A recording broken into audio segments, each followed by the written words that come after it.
نوردین رضایی مسئول بخش روابط خارجی حرکت اپوزیسیونی در تاجیکستان فعلا ممنوع گروه 24 اعلام کرد که از فعالیت‌های سیاسی فاصله گرفته بیشتر به علوی برنامه‌های علمی تجارتی تمرکز کند. روز 1 ینور در یک پیام در صفحه‌اش در فیسبوک نوشت این تصمیم بعد تفکر عمیق گرفته شد.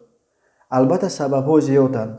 مهمترین آنها در آن می‌بینم که مردم ما حالا آماده دیگرگونی نیستند. نوردین رضایی روز 1 ینور در مصاحبه با پایگاه خبری بامداد تصمیم کنار رفتنش را از فعالیت‌های سیاسی را چنین شرح داد: اینجا یگان فشار نبود، بلکه این تصمیم به دلیل‌های بیشتر شخصی گرفته شده است.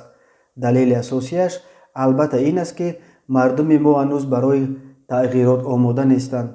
از طرف دیگر وقتی مجبور به ترک روسیه شدم، تحصیلم در ماجستراتور در رشته روابط بین المللی ناتمام ماند. حالا میخواهم در یگان دانشگاه افسر تحصیل خود را ادامه دهم.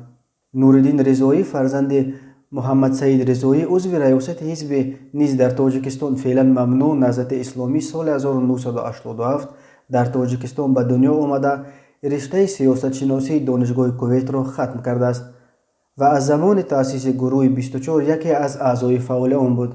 نوردین رضایی مسئول بخش روابط خارجی گروه 24 را به عهده داشته در تقریبا همه اقدام‌های اعتراضی این گروه فعالانه اشتراک می‌کرد.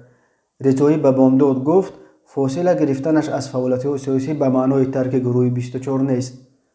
گروه 24 سال 2012 از جانب صاحبکار عمر علی قوتوف بعد فرار از تاجیکستان تشکیل گردید. قوتوف ماه مارت سال 2015 در شهر استانبول در نتیجه یک سوءقصد مسلحانه کشته شد.